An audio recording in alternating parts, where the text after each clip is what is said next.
Ok, on continue sur la loi multinomiale. Je vais basculer directement sur mes slides.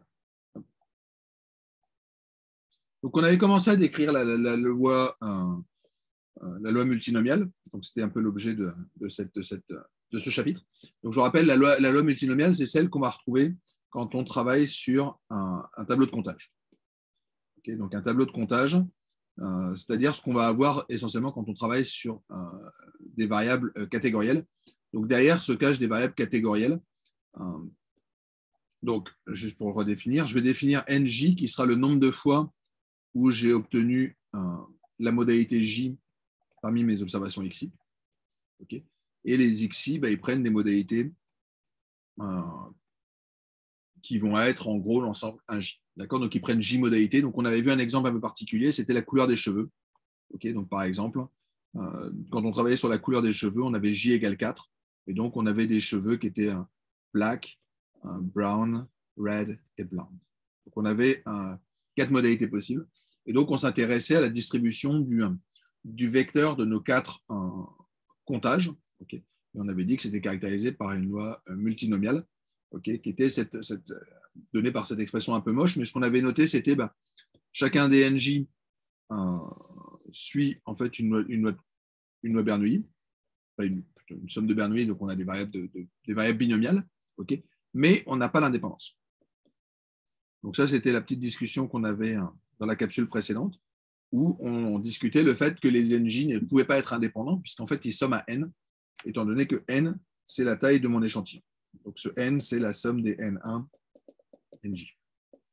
Okay, donc la somme est forcément fixée, mais à l'intérieur, j'ai des variables aléatoires. Donc je vois mon tableau de contingence comme étant des comptages aléatoires. Okay. Tout simplement parce que voilà, j'ai interrogé 100 personnes sur leur couleur de cheveux et je peux obtenir à peu près n'importe quoi dépendant de l'échantillon. Mais la somme est forcément égale à 100. Voilà. Donc ça, c'était ma loi binomiale. Donc assez classiquement, on récupère des propriétés. Et là encore, on va essayer de faire des tests et des intervalles de confiance. Okay. On peut avoir une première idée d'approximation tout simplement parce qu'on sait que ça repose simplement sur le fait que les NJ suivent des lois binomiales. Donc, on a ces binomiales NPJ. Et ça, on avait vu qu'on pouvait approcher ça par une loi normale. D'accord. Donc, c'est juste du théorème central limite. Je dis juste tout simplement que la fréquence aléatoire, okay, donc ici, je récupère une variable aléatoire. Quand je lui enlève son espérance, tout simplement parce que l'espérance de ma variable aléatoire NJ, c'est l'espérance d'une loi binomiale, donc c'est n fois PJ, divisé par son écart type. Et là, je divise par la racine carrée de la variance d'une loi binomiale. Donc là, j'utilise le fait que ma variance des NJ, c'était ce NPJ à moins PJ. Okay. Donc là, on est juste en train de dire, si jamais vous prenez une variable aléatoire, et en l'occurrence, ici, c'est une variable de comptage. Donc si jamais j'ai une variable x moins son espérance divisé par la racine carrée de la variance, okay, ça peut suivre à peu près une loi normale, moyennant quelques hypothèses. Okay. Donc ça, c'est ce qu'on avait évoqué, l'approximation d'une loi binomiale par une loi gaussienne. Et là, en l'occurrence, j'ai une loi gaussienne centrée réduite, tout simplement parce que j'ai corrigé par l'espérance et la variance. Bref, la partie du haut, il n'y a pas trop de soucis. Donc ça, c'est quelque chose qu'on connaît et c'est ce qu'on avait en fait utilisé dans tout le chapitre précédent pour construire des intervalles de confiance sur les PJ. C'est qu'à partir de là, alors, une fois que j'ai vu ça, alors c'est là où on avait vu qu'on pouvait tricher un tout petit peu, c'est qu'en remplaçant au dénominateur par leurs estimateurs, okay, dans ces cas-là, je peux dériver un intervalle de confiance sur chacun des PJ. Ok, et ça, il n'y a rien de bien nouveau. La seule chose, c'est qu'on aimerait bien se dire, ouais, mais peut-être qu'on voudrait avoir quelque chose d'un peu plus général, c'est qu'on aimerait bien avoir, j'aime pas le terme, mais une espèce d'intervalle de confiance multiple sur l'ensemble de notre vecteur, puisqu'on a dit qu'il y avait une corrélation négative. En fait, si jamais j'ai un intervalle de confiance sur l'un, ça devrait avoir une influence sur l'autre. Donc, on va essayer d'intégrer le fait qu'on ait quelque chose de multidimensionnel. Okay, et donc, on va essayer de travailler maintenant directement sur ce vecteur de probabilité. Alors, l'idée, ce serait de se dire, tout à l'heure, qu'est-ce qu'on regardait? On regardait la distance entre NJ et NPJ. Okay, donc, cette chose-là devrait tendre. Cette chose-là, alors, si jamais je divise par N, on voit un petit peu comment ça se comporte. Okay, si je divise tout simplement par N, dans ces cas-là, on voit qu'on a la fréquence empirique et la probabilité théorique. Donc cette chose-là devrait tendre vers le terme de droite. D'accord, c'est juste la loi des grands nombres. Donc ma fréquence théorique tend vers ma probabilité empirique. Donc ça, c'est le comportement qu'on a en dimension 1. On voudrait faire la même chose un peu en dimension plus grande, en dimension 2. Donc, l'idée, c'est de se dire, bah, cette distance-là, je vais la regarder en tant que vecteur. Tout d'un coup, je me retrouve avec des. Je vais juste vous le faire avec les mains. Okay. Donc, je me retrouve avec des différences comme ça, où chacun des DJ, ce serait la différence entre la fréquence empirique, je vais le noter comme ça, moins la vraie fréquence. Si jamais j'ai envie de voir, si jamais mon vecteur d'observation est proche de mon vecteur théorique, dans ces cas-là, il y a quelque chose d'assez simple, c'est d'utiliser une distance euclidienne. La distance euclidienne, je vous rappelle, si jamais vous avez un point qui a pour coordonnées A et B, okay, si jamais je m'intéresse à la distance entre mon point P et l'origine, dans ces cas-là, la distance, je suis désolé de faire un tout petit peu de géométrie, mais ça va être un tout petit peu important, c'est la racine carrée de A au carré plus B au carré. Donc, prendre le carré des coordonnées dans un vecteur, c'est assez intéressant, puisqu'en fait, c'est le carré d'une distance. Donc, en fait, assez naturellement, on a envie de se dire, je vais prendre la somme des J au carré. Et cette chose-là est intéressante parce qu'en fait, c'est une espèce de distance. Si jamais je me plaçais, il faudrait le faire en dimension 3. Okay. Donc, si jamais vous prenez votre vecteur de comptage de valeurs A, B et C, D, j'en ai 3, donc c'est A, B, C, okay, vous allez vous demander, est-ce que le vecteur des probabilités PA, PB, PC est proche d'un vecteur théorique de probabilité en A, B et C. Okay. Donc, c'est un peu ça qu'on essaye de faire. On va essayer de regarder cette distance entre un vecteur, donc 3 composantes et 3 autres composantes, ou J composantes et J composantes. Bref, donc voilà un peu le contexte un peu général de pourquoi est-ce qu'on a cette expression-là. Donc on voit qu'on s'attend à trouver des sommes de carrés, et c'est effectivement ce qui est proposé ici. Donc ça, c'est la statistique qui est proposée Carl Pearson pour travailler sur ce vecteur de comptage, ce tableau de comptage. Donc on va regarder la somme des différences de carrés entre le nombre d'observations que je pense observer dans la catégorie J et ce que j'ai observé, NJ, et ce que j'espère observer si jamais j'ai effectivement ce vecteur de probabilité P. Okay, c'est N multiplié par PJ. Et donc, je regarde le carré de ces différences. Alors, pour plein de raisons, on va plutôt le normer, ce vecteur. Et donc, on divise par NPJ. Et en fait, ce qu'avait montré Pearson, c'est que si jamais je m'intéresse à la somme de ces NJ moins NPJ au carré divisé par NPJ, alors, si jamais effectivement PJ est le vrai vecteur de mes probabilités, dans ces cas-là, cette somme-là suit une loi du Qui2 à J-1 degré de liberté.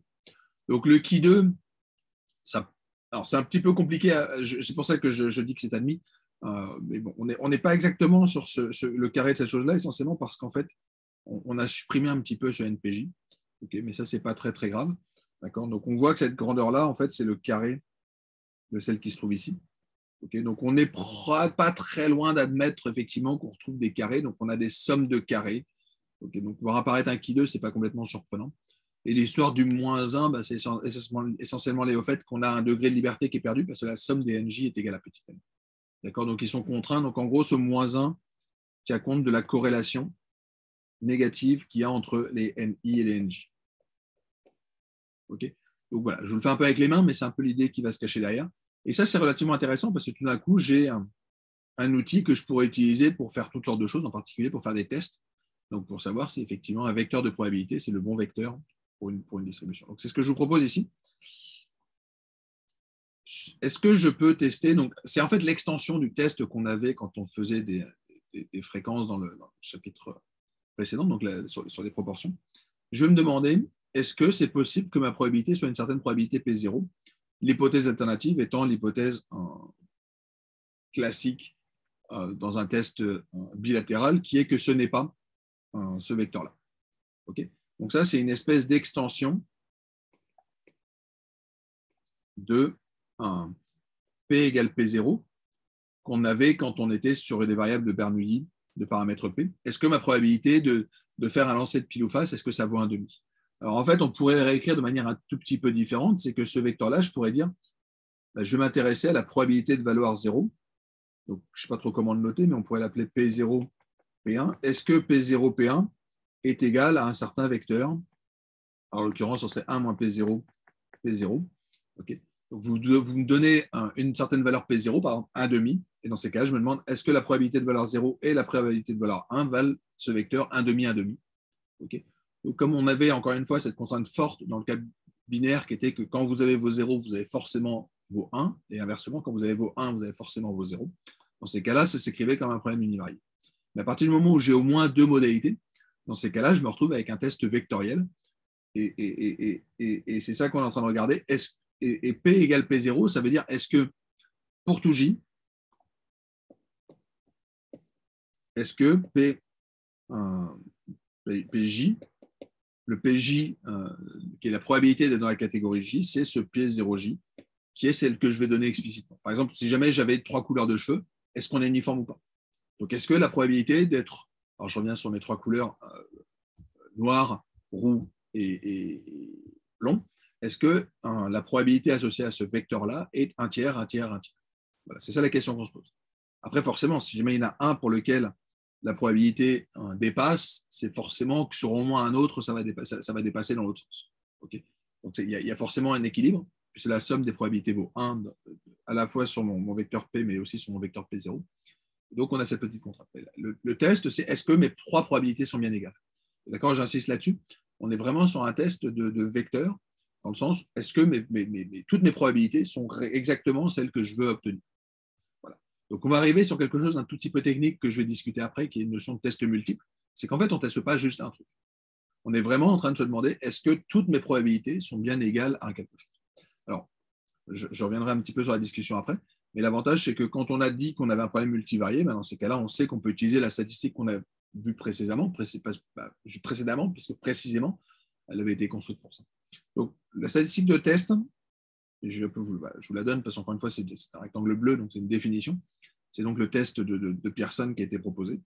Quand je veux tester P égale P0, dans ces cas-là, la statistique de test classique, c'est la statistique suivante, qui est, je regarde le nombre d'observations dans la catégorie J, moins ce que je devrais avoir si effectivement ma vraie probabilité c'était P0.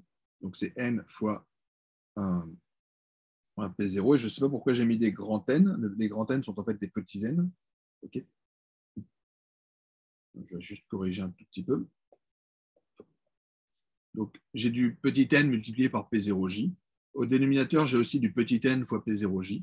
Okay. En haut, je mets le carré des écarts et j'ai mon coefficient qui est en fait une espèce de d'écart type au dénominateur.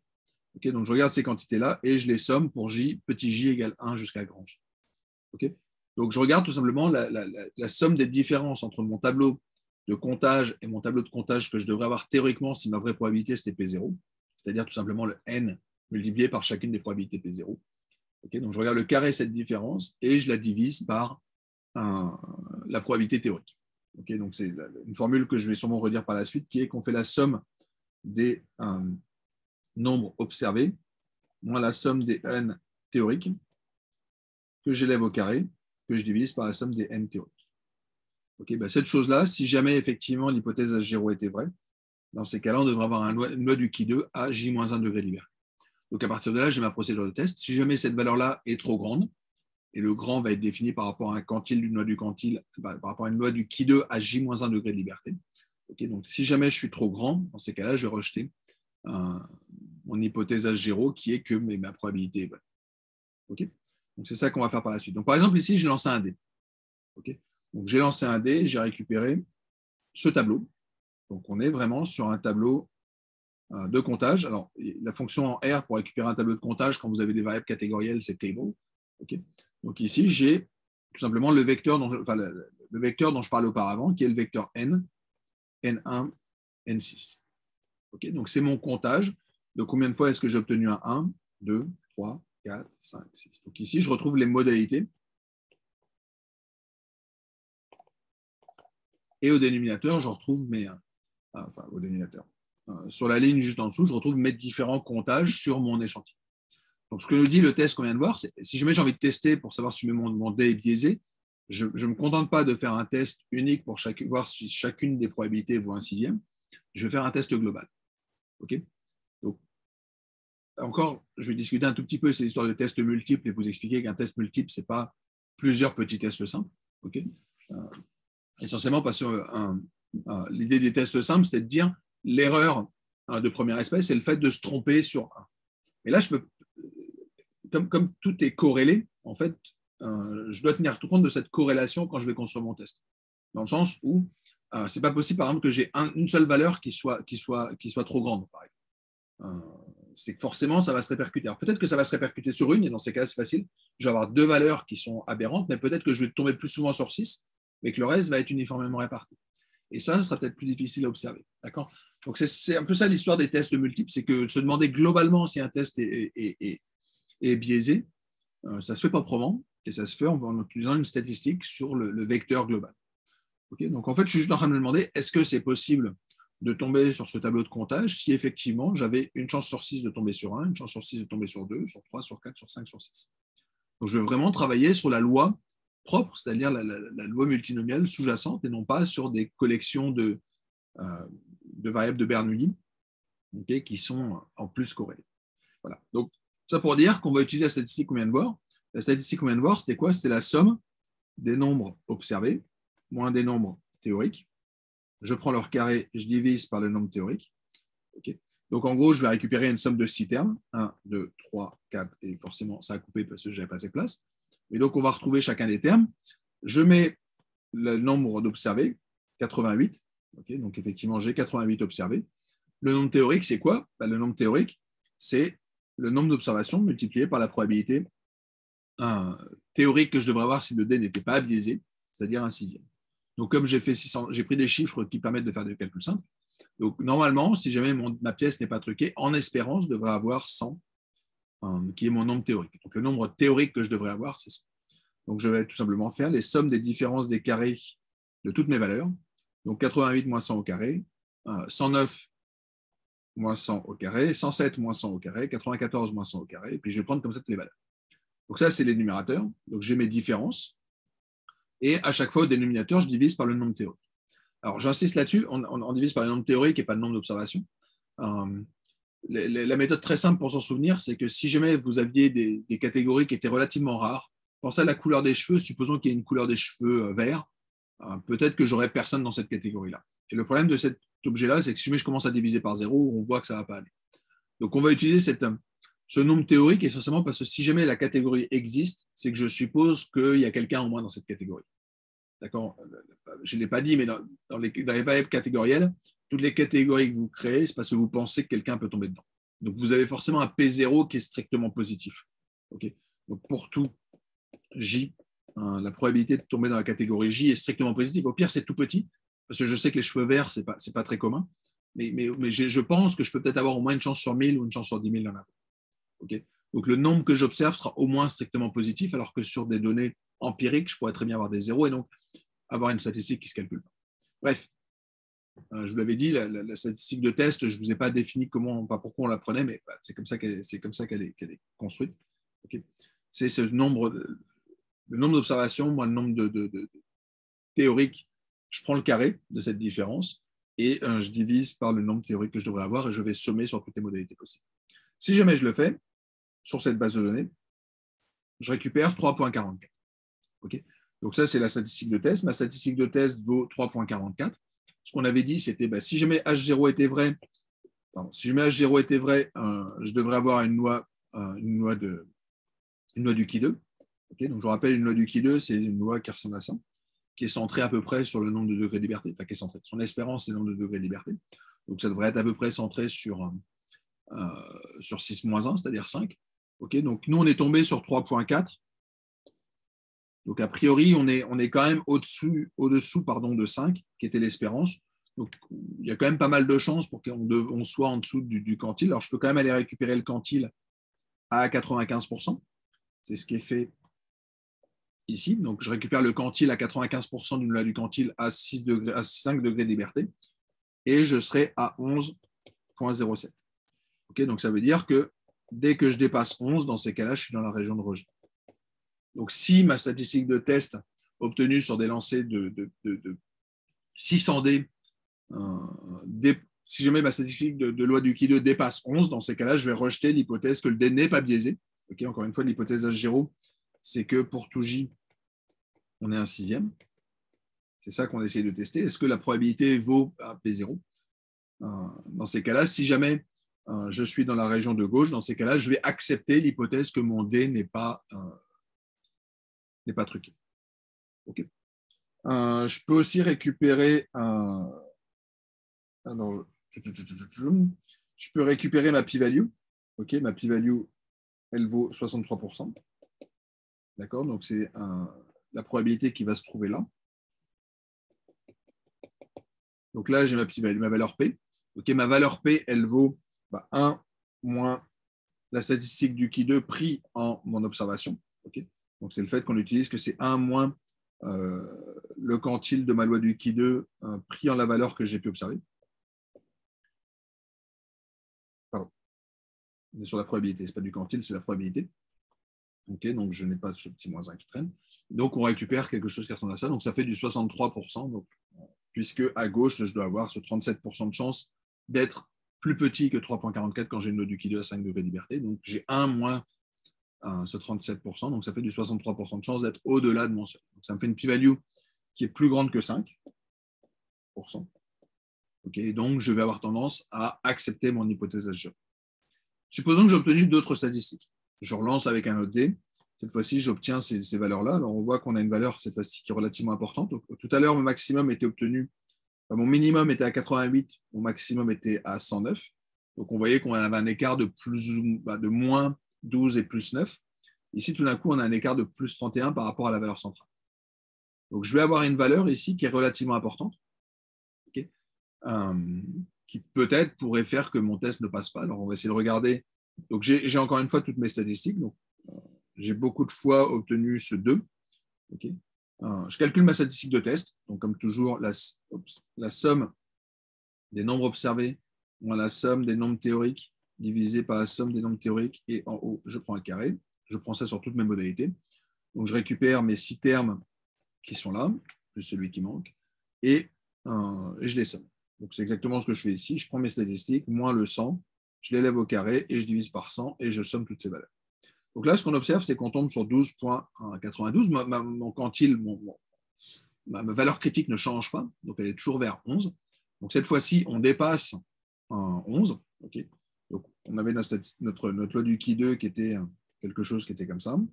Okay. Donc on avait vu ici qu'on avait la valeur qui était à 11. Donc on avait 5% de chance d'être plus grand, 95% de chance d'être plus petit. Et là, empiriquement, on tombe sur 13 quasiment. Donc on tombe ici.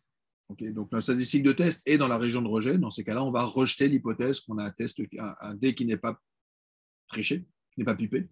Okay, puisque je peux obtenir, j'obtiens beaucoup.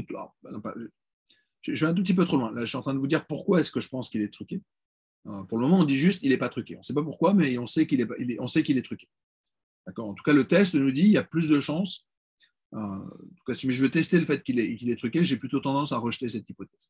La p-value, elle est à 2,5%. Okay, donc, il y a à peu près 2,5% de chance, donc ça veut dire une chance sur 40, pour qu'un dé non truqué vous donne ce genre de statistique, ce genre de comptage. Une chance sur 40, on a envie de dire, c'est un peu de la triche, quoi. Voilà, c'est ça qu'on est en train de dire. Okay, donc, on a récupéré comme ça notre test. Okay, donc, on est capable de tester pour voir si jamais un vecteur de probabilité est égal à un vecteur de probabilité théorique constant. L'exemple le plus simple étant cette histoire de D. Okay, alors, je vais juste vous faire des petits dessins pour vous montrer ces grandeurs-là. Okay, on aurait pu faire des tests univariés. D'accord, c'est ce que je vous disais. On avait pris 6 valeurs. 1, 2, 3, 4, 5, 6. Okay, donc, soit je travaille sur le vecteur global, ce qu'on vient de faire. Donc, on a regardé, est-ce que globalement, ça correspondait à du 1 sixième, 1 sixième, 1 sixième, 1 sixième partout. Et on peut se demander aussi au niveau individuel, est-ce que je suis dans des bandes de confiance intéressantes. Donc, on a notre test classique, qui est notre intervalle de confiance classique, qui nous dit, pour la valeur J, donc je prends une des valeurs, par exemple P3, dans ces cas-là, l'intervalle de confiance pour la valeur P3, donc ici en l'occurrence, ce PJ, ça sera dans l'intervalle PJ chapeau plus ou moins mon quantile de ma loi normale, alors normalement c'est du alpha sur 2, désolé, multiplié par la racine carrée de l'écart, la variance divisée par n.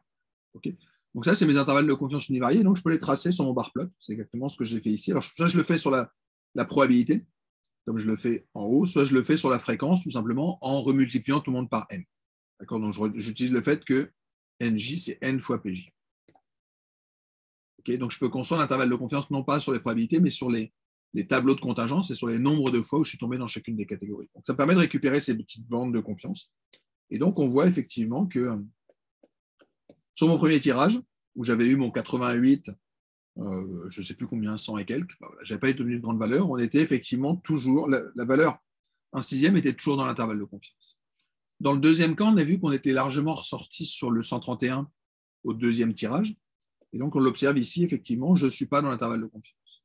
Donc, on peut voir que si jamais j'avais fait juste un test sur la deuxième valeur, on voit que P2, ou plutôt 1 sixième, désolé, 1 sixième n'appartient pas à l'intervalle de confiance pour P2 chapeau. D'accord ? Donc ici, j'ai mon P2 chapeau plus ou moins mon quantile de ma loi normale. Et ici, j'ai mon N, J1 moins N moins NJ, divisé par N. Ok, donc je récupère. Désolé, c'était divisé par N3, parce que je dois avoir des probabilités, enfin bon, peu importe. Mais le point étant, là, je visualise mes tests univariés, ce qui n'est pas la même chose que mon test global. En l'occurrence, ça marche, mais ça aurait pu très bien ne pas marcher. Alors, il s'avère que ce test, je peux le faire directement sur mes petites probabilités. Okay. Donc, le test, comment je l'avais construit, je l'avais fait directement avec PropTest. Okay. Donc, j'avais fait 6 petits tests. Par exemple, ici, j'ai récupéré un autre tirage avec 78 pour la première valeur. Okay. Donc, je peux faire un test pour savoir est-ce que ici, P1 est égal à 1 sixième. Okay. Donc là, je suis vraiment sur un test simple. Et on voit qu'on va rejeter notre hypothèse puisqu'on a une p-value à moins de 2%.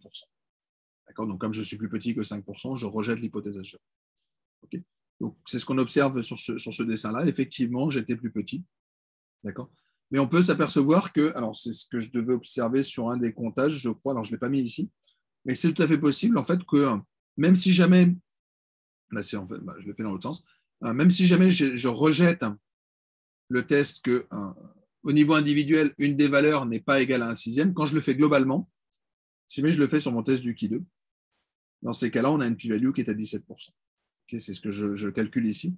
Si jamais je regarde cette statistique-là, le fait d'avoir eu une fois un rejet ne veut pas dire que globalement j'ai un rejet. Okay, donc ici, j'aurais envie de dire, pour la valeur 1, j'ai été trop éloigné de 1 sixième pour pouvoir accepter le fait que ça vaille 1 sixième. Donc j'aurais envie de dire que mon lancer de dés, et que si je fais un lancer de dés et que je m'intéresse uniquement à la valeur 1, j'aurais envie de rejeter l'hypothèse que mon dé n'est pas truqué. Par contre, si jamais je regarde globalement, ça ressemble à quelque chose que je pourrais raisonnablement obtenir avec un dé qui est non truqué. Okay, donc, il faut juste faire un petit peu attention à ces tests multiples qui sont un peu plus compliqués à comprendre que les tests univariés. C'est que je peux parfaitement sortir de mon intervalle de confiance avec un test univarié, mais malgré tout, globalement, avoir quelque chose d'acceptable. Okay, et ça, c'est lié en fait à l'histoire des pas de chance. C'est de dire, c'est peut-être juste la faute à pas de chance si je me suis sorti ici, parce que globalement, ici, je suis quand même assez loin de valeurs aberrantes. Okay, donc, c'est un peu voilà. Retenez juste qu'un test multiple n'est pas une collection de tests simples. Okay, ça se fait de manière un peu plus propre et il faut faire un petit peu attention. Ok, je vais m'arrêter là et on reprend juste après. À tout de suite.